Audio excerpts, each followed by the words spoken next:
Namaskar. Welcome to my channel Poshan Mimamsa. In a last video, I spoke about the causes of anemia in an age group of 16 to 22 years female. आता मी त्याच्यावरती उपाय काय याच्याबद्दल बोलणार आहे.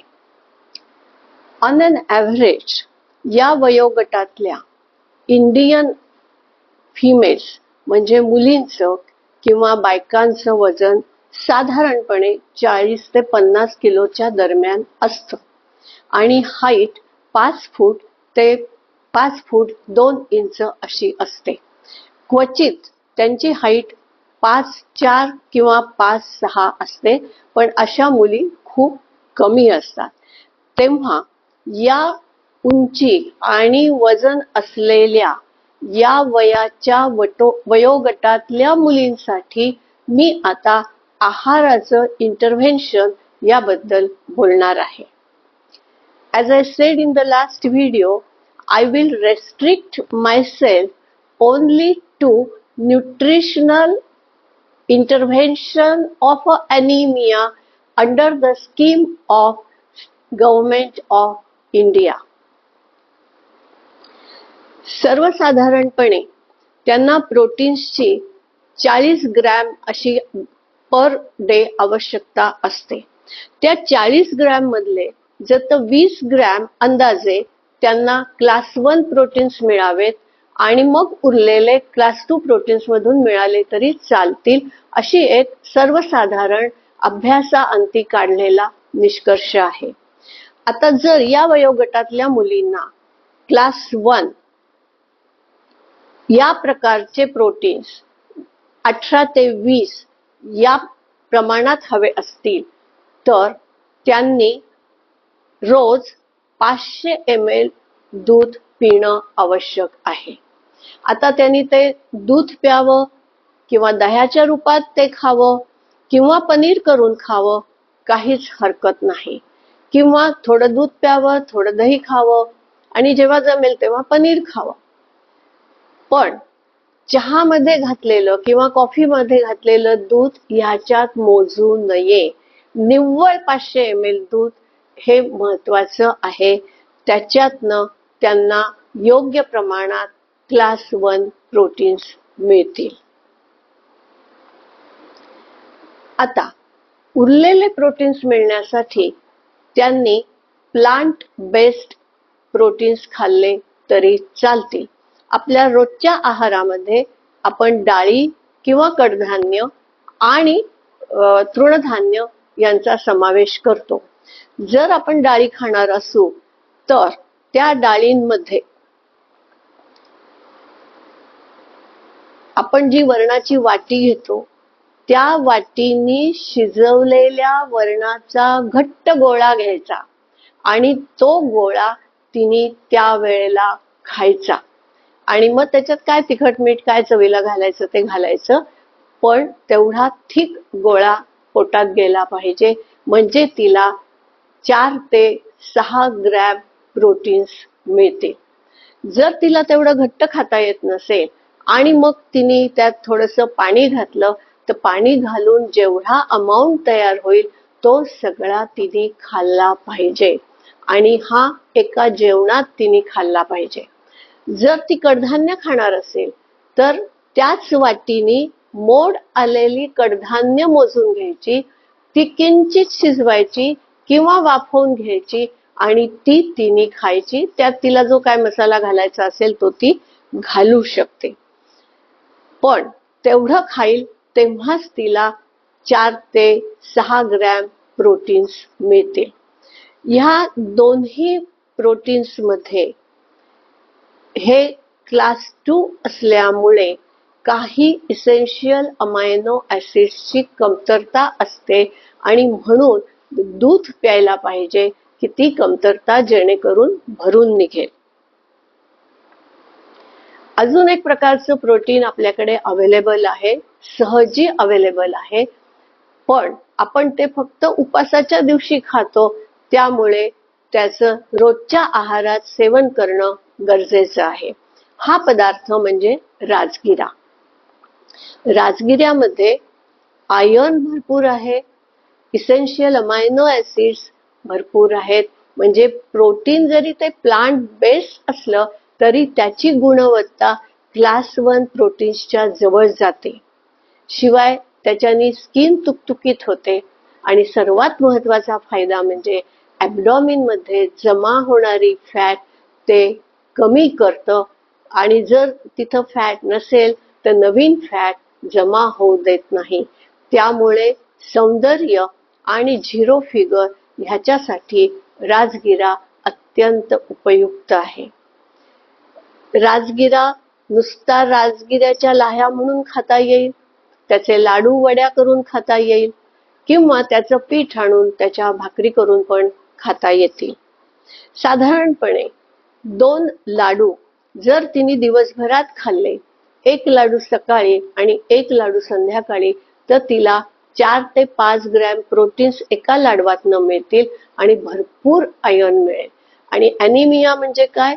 आयर्नची कमतरता आहे ती भरून निघण्यास मदत होईल. हैदराबाद मिक्स म्हणजे सातूचं पीठ ह्याची ती सुधारित आवृत्ती आहे. हैदराबाद मिक्सच्या डिटेल्स बद्दल मी माझ्या एका व्हिडिओत मागेच बोललेले आहे, तेव्हा please refer to that video. You will get an idea about Hyderabad mix and तुम्ही ते तुमच्या ॲनिमिया कमी होण्यासाठी तुमच्या जेवणात समाविष्ट करू शकता. आता हे झालं जे व्हेजिटेरियन आहेत. पण जर तुम्हाला नॉनव्हेज खायची परवानगी असेल आणि ते तुम्ही खाऊ शकत असाल आणि तुम्हाला त्याच्यामुळे अपचनाचा कुठलाही त्रास होत नसेल तर साधारणपणे रोज 50 ग्रॅम नॉनव्हेज तुम्ही खायला काहीच हरकत नाही. त्याच्यातनंही तुम्हाला 10 ते 12 ग्रॅम क्लास 1 प्रोटीन्स मिळतील आणि आयर्न पण 10 ते 12 ग्रॅम्स मिळेल. म्हणजे आयर्न आणि प्रोटीन्स दोन्हीचाही हा उत्तम स्रोत आहे. फक्त तुम्हाला ते खायची परवानगी असणं आवश्यक आहे. जर तुम्हाला अंडी खाणं अलाउड असेल तर तुम्ही अंडी खाऊ शकता. साधारणपणे 2 अंडी जर तुम्ही खाल्ली तर तुम्हाला 12 ते 14 ग्रॅम्स ऑफ प्रोटीन्स मिळतील, भरपूर आयर्न मिळेल, भरपूर B12 मिळेल. फक्त तुम्ही व्हाईट आणि येलो दोन्हीही खायला पाहिजे आणि 2 अंड्याचं येलो खाल्ल्याने तुम्हाला सर्व essential fats and essential amino acids मिळणार आहेत. त्यामुळे तुमचं वजन वाढणार नाही, तसंच तुम्ही सुदृढ व्हाल. सोयाबीन ह्या वयोगटातील मुलींना सोयाबीन निषिद्ध आहे. सोयाबीन खाल्ल्यामुळे त्यांच्या पाळीवर अजून दुष्परिणाम होतो आणि ते जे मी मागच्या व्हिडिओत बोलले vicious cycle of haemoglobin and blood loss ते जास्त वाढत जातं. तेव्हा या कालावधीमध्ये त्यांनी अजिबात सोयाबीन खाऊ नये, कारण पाळीचा त्रास झाला तर पुढे जाऊन PCOD होणार आहे. त्यामुळे ते टाळण्यासाठी आणि पुढील आयुष्य सुखावह होण्यासाठी तुम्ही सोयाबीन आत्ता खाऊ नका. जर तुम्ही खाल्लंच सोयाबीन तर मेन्स्ट्रुअल सायकल तर डिस्टर्ब होईलच होईल, पण तुमचा चेहरा अतिशय ओढग्रस्त दिसेल, तुमची स्किन तुकतुकीत दिसणार नाही, तुम्हाला उत्साह वाटणार नाही. तरीही कृपया सोयाबीन खाणं टाळावं. नंतर स्निग्ध पदार्थ. एक असा समज आहे की स्निग्ध पदार्थ जास्त खाल्ले तर मला झिरो फिगर मिळणार नाही. पण आपल्या प्रत्येक पेशीला तिच्या उत्तम कार्यक्षमतेसाठी स्निग्ध पदार्थांची अतिशय आवश्यकता आहे. तसंच RBC चांगले तयार व्हावेत, RBC मध्ये हिमोग्लोबिन चांगलं तयार व्हावं, ह्याच्यासाठी खनिज यांच्याबरोबर प्रोटीन्स बरोबर ह्या स्निग्ध पदार्थांची पण आवश्यकता आहे. सर्वसाधारणपणे तुम्ही जे फोडणीसाठी तेल वापराल त्यातलं तुमच्या अन्नामध्ये 15 ml तेल असायला काहीच हरकत नाही. थोडस साजूक तूप खा. साधारणपणे 5 ml साजूक तूप पर डे तुम्ही खा. शक्य असेल तर 5 ग्रॅम्स ऑफ खोबरं म्हणजे ओलं खोबरं किंवा किसलेलं खोबरं, खोबऱ्याचा खव जे काही तुम्हाला मिळेल ते तुम्ही खा. म्हणजे तुमच्या पेशींचं कार्य आणि म्हणून आरबीसीचं कार्य व्यवस्थित होईल. जर तुम्हाला शक्य असेल तर रोज ग्राउंडनट म्हणजे शेंगदाणे खा. साधारणपणे 30 ते 40 शेंगदाणे जर तुम्ही दिवसभरात खाल्ले तर तुम्हाला ॲनिमिया आणि सुंदर दिसणं या दोन्हीसाठी त्याचा उपयोग होईल. ज्यांना शक्य आहे त्यांनी ड्रायफ्रुट्स खावीत. ज्यांना शक्य नाही त्यांनी ड्रायफ्रुट्स नाही खाल्ली तरीही ग्राउंडनट तुम्हाला त्याऐवजीचा फायदा निश्चित देईल. आता ज्या वेळेला आपण ॲनिमिया बद्दल बोलतो त्यावेळेला लोह, कॉपर, झिंक, कॅल्शियम यांची तर कमतरता खूप असते. आता दूध प्यायलात तर कॅल्शियम निश्चित मिळतं.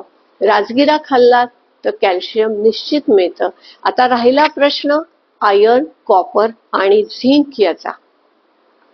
त्यासाठी हिरव्या पालेभाज्या खाणं अत्यंत आवश्यक आहे. मेथी, पालक, चवळी याबद्दल बहुतेकांना कल्पना असते. पालक जर खाल्लात तर खूप आयर्न मिळतं, पण पालकामधलं आयर्न ॲब्झॉर्ब होणं आणि पचणं किंचितसं त्रासदायक असतं. मेथीमध्ये त्या मानाने जरा कमी प्रमाणात असतं, पण ते सहजी पचतं. त्यासाठी या मुलींना मी ॲडव्हाइस देते की हिरवा माठ किंवा लाल माठ जर त्यांनी खायचा प्रयत्न केला तर ते जास्त चांगलं आहे. कारण माठ म्हणजे राजगिऱ्याची पानं, तर राजगिऱ्याच्या पानांमध्ये सर्वात जास्त लोह असतं.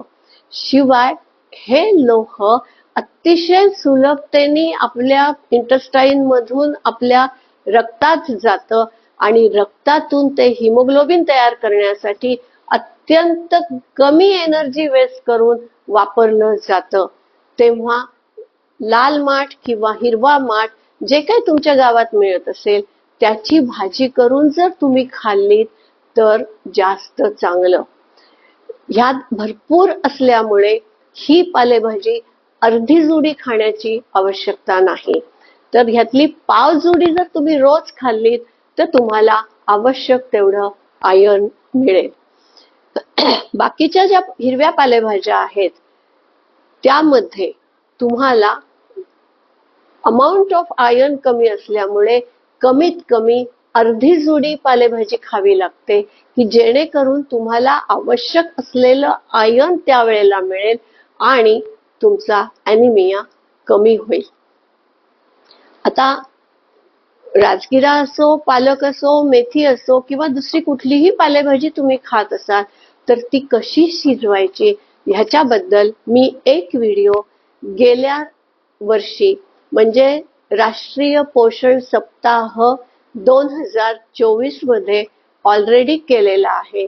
तेव्हा please refer to that video so that you will get an idea about cooking method of green or red leafy vegetables. आता तुम्हाला आयर्नची किती गरज आहे तर तुम्हाला ॲनिमिया असताना डेली तुम्ही 10 milligram iron in a natural way खायला पाहिजे.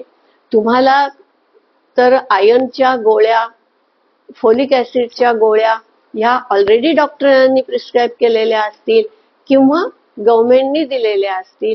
त्याशिवाय तुम्हाला या आयर्नची गरज आहे तरच आधीचा असलेला आयर्नचा तुटवडा भरून येईल आणि मग नवीन आयर्न व्यवस्थित वापरलं जाईल आणि हिमोग्लोबिन लवकरात लवकर नॉर्मलला आणलं जाईल. पालेभाज्या खाताना एक गोष्ट लक्षात ठेवायला पाहिजे की त्याला विरोध करणारे पदार्थ म्हणजे ज्याच्यामुळे आयर्नचं ऍब्झॉर्प्शन होणार नाही असे पदार्थ तुम्ही जेव्हा पालेभाजी खातात त्या जेवणामध्ये नसावेत. आणि ह्याचं उत्तम उदाहरण म्हणजे दूध आणि दुग्धजन्य पदार्थ या वेळेला खाऊ नयेत. दुग्धजन्य पदार्थांमध्ये एक केमिकल असतं की जे आयर्नचं ऍब्झॉर्प्शन इनिबिट करतं, त्यामुळे आयर्न इंटेस्टाईन मध्येच राहतं आणि रक्तामध्ये शोषलं जात नाही. त्यामुळे सकाळी उठल्याबरोबर तुम्ही दूध प्यावं, मध्ये 2-3 तास जावेत आणि नंतरच्या जेवणामध्ये किंवा ब्रेकफास्टमध्ये तुम्ही पालेभाज्यांचा समावेश करा. म्हणजे ऑलरेडी तुम्हाला प्रोटीन्स मिळतील आणि प्रोटीन्स हे हिमोग्लोबिन तयार करण्यासाठीही आवश्यक आहे, कारण ग्लोबिन हा एक त्याचा पार्ट आहे की जे प्रोटीन आहे. तर अगोदर प्रोटीन जाईल आणि नंतर तुम्ही आयर्न खाल आणि दोन्हीमध्ये अंतर ठेवल्यामुळे आधीच दूध प्यायलेलं या आयर्नला विरोध करणार नाही आणि पालेभाज्यांमधलं आयर्न व्यवस्थित ऍब्झॉर्ब होईल आणि तुमचं हिमोग्लोबिन लवकरात लवकर नॉर्मलला येईल.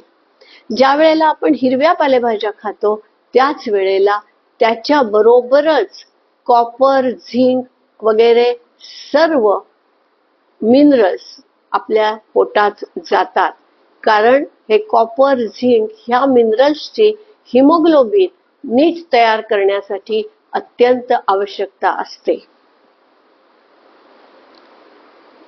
काही ठिकाणी पाणी तांब्याच्या भांड्यात साठवलं जातं आणि ते प्यायलं जातं. ही अतिशय उपयुक्त गोष्ट आहे. तर तांब्याच्या भांड्यात रात्री पाणी भरा आणि सकाळी ते पाणी प्या. तुम्हाला कॉपरचं प्रमाण अगदी योग्य मिळेल की जे तुम्हाला आयर्न ऍब्झॉर्प्शन आणि assimilation of iron into haemoglobin साठी मदत करेल. शिवाय शेंगा भाज्या आणि फळभाज्या आपण जी वरणासाठी वाटी घेतो त्या वाटीनी हाफ वे कुक्ड शेंगा भाज्या आणि फळभाज्या प्रत्येकी एक वाटी जर खाल्लीत तर तुम्हाला या प्रोटीन आणि खनिजांचा उत्तम उपयोग करण्याचा प्रयत्न होईल आणि तुमचं हिमोग्लोबिन लवकर व्यवस्थित होईल. तसंच जेव्हा जेव्हा शक्य आहे तेव्हा तेव्हा जी फळं अवेलेबल आहेत त्यातली कमीत कमी 4 फळं दिवसाला खायचा प्रयत्न करा. जर 4 फळं खाणं शक्य नसेल तर निदान 1 फळ तरी खा, की जेणेकरून त्या फळामध्ये तुमची गट हेल्थ चांगली राहील आणि गट हेल्थ चांगली झाली की हिमोग्लोबिनचं निर्मिती ही चांगली होईल. सॅलड जे तुम्ही कांदा, टोमॅटो, गाजर, काकडी, बीटरूट हे जे काय जेव्हा जेव्हा शक्य असेल तेव्हा खा. तुम्हाला त्याचा रफेज म्हणून फायदा होईल आणि त्यामुळे तुमची गट हेल्थ चांगली राहील. तेव्हा हिमोग्लोबिन तयार करण्यासाठी जसं प्रोटीन्स आणि मिनरल्स आवश्यक आहेत तसंच गट हेल्थ नॉर्मल असणं अतिशय आवश्यक आहे. आता आज मी एक जुडी पालेभाजी खाईन आणि मी 2 दिवस खाणार नाही, किंवा आज मी 1 लिटर दूध पिईन आणि मग 2-3 दिवस पिणार नाही, किंवा आज मी अर्धा किलो चिकन खाईन आणि मग आठवडाभर चिकन खाणार नाही, असं करून चालत नाही. कारण प्रोटीन्स किंवा आयर्न आणि इतर मिनरल्स ह्यांचं रोजच्या रोज उत्सर्जन होत असतं. म्हणजे ठराविक amount of all those ingredients is excreted in the stools. Therefore, we must supply it every day. तेव्हा रोजच्या रोज खाणं, दिलेल्या प्रमाणात खाणं अत्यंत महत्वाचं आहे. आता प्रोटीन्स, आयर्न आणि इतर मिनरल्स इन्क्लुडिंग कॅल्शियम आणि फॅट ह्याचं जे प्रमाण मी सांगितलं आहे त्या प्रमाणात त्या पद्धतीने, म्हणजे उदाहरणार्थ आयर्न आणि मिल्क प्रोटीन्स यांच्यामध्ये अंतर ठेवणं, असं जर केलं तर तुम्हाला निश्चितच फायदा होईल. आता जेव्हा तुम्ही नाश्ता, दुपारचं जेवण आणि रात्रीचं जेवण असं जर करत असाल तर ब्रेकफास्टमध्ये high amount of proteins, moderate carbohydrates आणि मॉडरेट फॅट घ्या. दुपारच्या जेवणामध्ये मॉडरेट प्रोटीन्स आणि मिनिमम कार्बोहायड्रेट आणि फॅट्स घ्या. रात्रीचं जेवण त्याहून हलकं करा. म्हणजे ब्रेकफास्टमध्ये तुम्हाला दूध, राजगिरा, डाळी, कडधान्य ह्याचा कशाचा तरी समावेश करणं आवश्यक आहे. तेव्हा सकाळी दूध प्या, ब्रेकफास्टमध्ये डाळ किंवा कडधान्य खा, दुपारच्या वेळेला राजगिरा खा, जेणेकरून तुम्हाला व्यवस्थित प्रोटीन्स मिळतील आणि तुम्ही दिवसभर कार्यक्षम राहाल.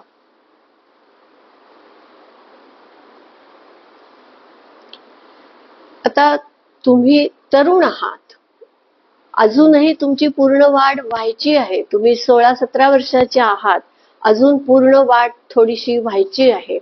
किंवा तुम्ही 20-22 वर्षाच्या आहात, तुमची वाढ पूर्ण झाली आहे, पण तुम्हाला तरीही 1 वाजता कितीही व्यवस्थित जेवलं तरी 5 वाजता भूक लागते, 5:30 वाजता भूक लागते आणि त्यावेळेला काहीतरी खावंसं वाटतं. पण अशा वेळेला सध्या जे प्रचलित स्नॅक्स आहेत, म्हणजे वडा, सामोसा वगैरे वगैरे प्रकारचे पदार्थ, तर ते तुमचा ॲनिमिया ठीक होईपर्यंत अव्हॉइड करा. कारण त्याच्यामुळे तुमचं हिमोग्लोबिन वाढणार नाही. त्याऐवजी योग्य स्नॅक्स खा. आता योग्य स्नॅक्स म्हणजे काय? पूर्वीच्या पद्धतीने आपण वेगवेगळ्या प्रकारचे लाडू खात होतो. मुगाचे, उडदाचे, बेसनाचे, तसे लाडू करून खा किंवा हैदराबाद मिक्स खा. किंवा ते तुम्हाला डब्यात नेणं शक्य नसेल, कारण त्यावेळेला कदाचित तुम्ही ऑफिसमध्ये असाल किंवा on the way to home असाल, त्यामुळे तुम्हाला कदाचित हे पदार्थ तिथं नेता येत नसतील, तर तुम्ही कोरडे पदार्थ घेऊन जाऊ शकता.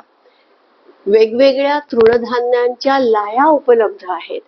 त्यापैकी 2 किंवा 3 प्रकारच्या लाह्या एकत्र करा. त्याच्याबरोबर थोडेसे फुटाणे, थोडेसे शेंगदाणे, थोडंसं खोबऱ्याचा तुकडा आणि गूळ किंवा खडीसाखर. मी जेव्हा खडीसाखर म्हणते तेव्हा ती पत्री साखर, रावळगावची छोटी बारीक चौकोनी साखर नाही.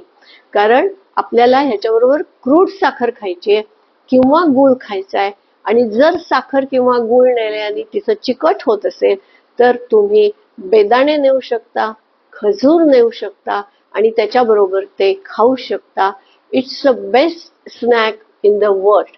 आणि त्यामुळे तुमचं प्रोटीन आणि हिमोग्लोबिन इनटेक ह्यांचं कॉम्बिनेशनही चांगलं होतं आणि स्किन तुकतुकीत होते.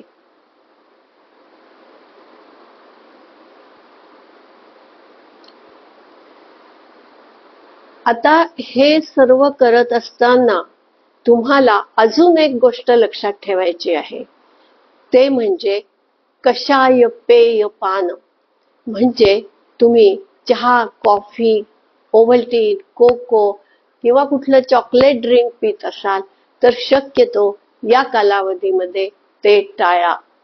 तसंच जर तुम्हाला चहा प्यायचाच असेल तर चहा पिणं आणि खाणं यामधल्या टाइम फॅक्टर बद्दल आणि चहा किती प्यावा, कधी प्यावा याबद्दल मी ऑलरेडी एक व्हिडिओ नुकताच केलेला आहे. So please refer to that video and follow the instructions given in that video so that your drinking of tea will not affect hemoglobin formation and your hemoglobin will come to normal at earliest possible. आता ह्या सगळ्याचा परिणाम काय होणार आहे? तर तुमची प्रकृती स्वास्थ्य परत मिळणार आहे, सर्व अवयवांचं कार्य नियमित होणार आहे. कारण हिमोग्लोबिन चांगलं झालं, हिमोग्लोबिन नॉर्मल झालं की सर्व टिश्यूजना योग्य प्रमाणात ऑक्सिजन मिळणार आहे आणि त्यांचं मेटाबॉलिझम व्यवस्थित होणार आहे. ह्या सगळ्यामुळे ब्रेन फंक्शनही चांगलं होणार आहे. त्यामुळे तुमचा अभ्यास व्यवस्थित होणार आहे. स्नायू नीट होणार आहेत, स्नायूंचं कार्य नीट होणार आहे, कारण त्यांना योग्य हिमोग्लोबिन मिळणार आहे. त्यामुळे तुमची कार्यक्षमता वाढणार आहे. तुम्ही उत्साही राहाल, तुमचा चेहरा तेजस्वी दिसेल, डोळे चमकदार होतील, तुमचं सौंदर्य खुलेल, तुमचं मन प्रसन्न होईल आणि ह्या सगळ्या गोष्टींमुळे आपोआपच तुमची वागणूक सकारात्मक होईल. आणि एकदा का वागणूक सकारात्मक झाली की आपलं सर्वच आयुष्य उत्तम होतं आणि आनंदित होतं. तेव्हा तुम्ही हा सल्ला निश्चितपणे अंमलात आणा. तुमचं हिमोग्लोबिन नॉर्मलला आणा आणि सुंदर दिसा. ॲब्डॉमिन फॅट तयार होणार नाही याची काळजी घ्या, कारण ती आपोआपच होणार आहे. तेव्हा तुम्हाला हवी असलेली स्लिम फिगर आणि सौंदर्य आपोआपच नैसर्गिकरित्या बहाल केलं जाईल. आता हे सर्व ॲनिमिया झाल्यानंतरच आहे, पण हिमोग्लोबिन नॉर्मलला आल्यावरही तुम्हाला काही काळजी घ्यायला पाहिजे की जेणेकरून परत ॲनिमिया होणार नाही, ज्याला आपण प्रिव्हेन्शन म्हणतो. आणि या वयोगटातल्या ज्या मुलींना ॲनिमिया नाहीच आहे त्यांनीही पुढे जाऊन ॲनिमिया होऊ नये म्हणून प्रिव्हेन्शन करणं आवश्यक आहे. त्यासाठी ताजं अन्न खा.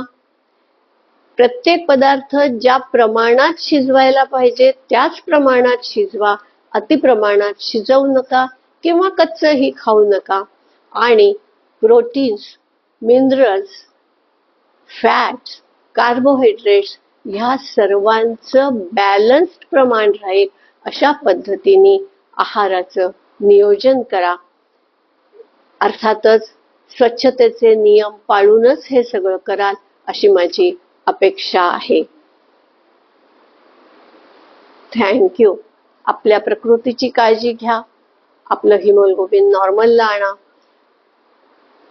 घरातल्या सर्वांचीच प्रकृती उत्तम राहो, सगळ्यांचाच ॲनिमिया दूर हो ही अपेक्षा.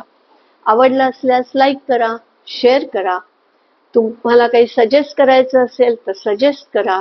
व्हिडिओवरती कॉमेंट करा आणि नवीन असाल तर सबस्क्राईब करा.